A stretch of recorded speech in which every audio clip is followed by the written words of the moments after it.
বেরিয়ে পড়েছি পার্লারের ওই মেকআপ ক্লাসে যাওয়ার জন্য। পার্লারে না ঠিক বারবার মুখ থেকে পার্লারটা বেরিয়ে যায়, মেকআপ ক্লাসে যাওয়ার জন্য বেরিয়ে পড়েছি। এখন 9:30 মতো বাজে। তো চলো এখন মোড়ে গিয়ে টোটোতে উঠবো।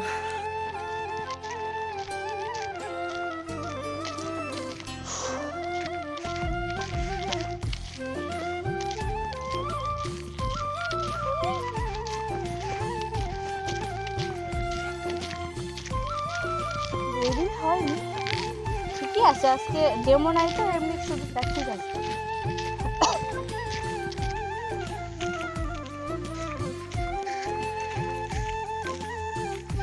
যেদিন বাড়ি থাকে না ওদিন এত রোদ দেয়, আর বাড়ি থাকলে রোদ দেয় না, জামা কাপড় কাচাকুচি কিচ্ছু করা যায় না। টোটো দাঁড়িয়ে আছে, চলো যাওয়া যাক।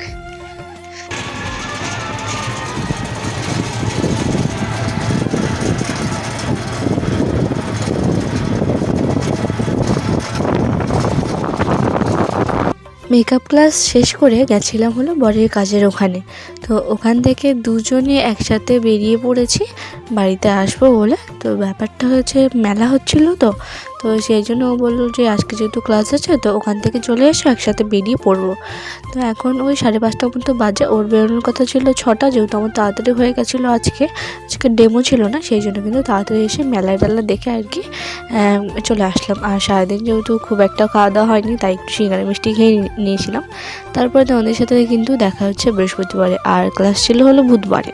তো সেদিন আর কোনো রকম শ্যুট করা হয়নি। তো ভাবলাম যে ক্লিপগুলো জুড়ে দিই, ব্লগটা একটুখানি বড় হবে। কালকেও খুব একটা শ্যুট করতে পারিনি। তো এখানে দেখো গরম জল করে নিয়ে আমার দুটো নাইটি, বাবার চাদর, বিছানার চাদর এসবে আর কি ভিজিয়ে দিলাম। যেহেতু বাবা নেই বাড়িতে, সেই জন্য কিন্তু এগুলো করে নিচ্ছি। আর আমাদের বিছানার চাদর কাচার 2-3 দিন পরে কিন্তু বাবার ঘরের চাদর এগুলো কেচে দেওয়া হয় আর কি। তো এখন কেচে দিয়েছি সব কিছু। আর এখন চলো ভালো করে এগুলো রোদের মধ্যে মেলে দিয়ে। আজকে কিন্তু খুব সুন্দর রোদ দিয়েছে।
কেচে ধুয়ে তাড়াতাড়ি যদি সকালবেলাতে মেলে দিতে পারি তাহলে কিন্তু সব কিছু খুব সুন্দরভাবে শুকিয়ে যায়। যেহেতু সকালের দিকে ওই জায়গাটাতে বেশ সুন্দর রোদ পড়ে, দেখছিলে কি সুন্দর টানা রোদ পড়েছিল। তো সকালে ওই 10টার মধ্যে যদি জামা কাপড় কেচে দেওয়া যায়, 11টা-12টার মধ্যে খুব সুন্দরভাবে শুকিয়ে যায়, যদি সেরম রোদ ওঠে আর কি। আর তাছাড়া এখন শীতকালে শুষ্ক হাওয়া বয়, তো এমনিতেও শুকিয়ে যায়। তবে রোদ উঠলে খুব একটা সময় লাগে না, আর রোদ না উঠলে একটুখানি সময় ওঠে আর কি। তো এখন দেখো অনেক দিন ধরে কোটোগুলো ধোবো মনে করছি, জিনিস বেড়ে যাচ্ছে, কিন্তু ধোয়ার হচ্ছে না আর কি। এদিক ওদিক যাওয়া আসা এইগুলো হচ্ছিল না। তো তাই ভাবলাম যে সব কিছু একটুখানি বাড়ন্ত রয়েছে, নিয়ে আসা হয়েছে, কিন্তু আমি কোটোর মধ্যে সব কিছু জিনিসকে রাখিনি।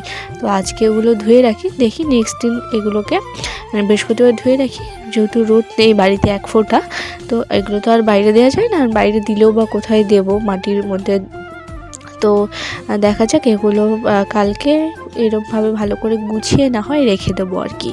তো আজকে দেখো এগুলো ভালো করে ধুয়ে নিচ্ছি। জিরের কোটো, হলুদের কোটো, আরও অনেক কিছু বড় বড় ছিল। আর একটা কোটোতে যেন গুড় ছিল, ওই যে নাড়ু বানানো হয়েছিল সেই তখনকার, দুর্গাপুজোর আগে। হ্যাঁ, দুর্গাপুজোর আগে। তো ভাবো সেই গুড়টা দেখো এখন কেমন নষ্ট হয়ে গেছে। তো এই বয়ামটা থেকে একটুখানি গন্ধ হচ্ছিলো, সেই জন্য কিন্তু আমি এখানে 2বার করে ধুয়ে নিয়ে, একবার সার্ফ দিয়ে ধুয়ে নিয়ে ফেলে দিয়েছি, আবার সার্ফ দিয়ে কিন্তু ভালো করে এটাকে রেখে দিলাম, যাতে গন্ধটা না ঠিক হয়ে যায় আর কি। নাহলে অন্য কিছু রাখলে না সেটার মধ্যেও গ্যাস হয়ে যাবে। তো এখন দেখো আমার সব মানে সব প্রায় ধোয়া হয়ে গেছে। আর এগুলো না ডিজাইনগুলো যত আর কি মানে রয়েছে তো সেগুলোতে বেশি নোংরা থাকে। তো হ্যালো ফ্যামিলি, গুড মর্নিং। এখন ওই 11:30টার মতো বাজে, সেই জন্য গুড মর্নিংই বললাম। তো নতুন আরেকটি ব্লগে, ব্যস্ততামূলক ব্লগে তোমাদেরকে অনেকটি ওয়েলকাম।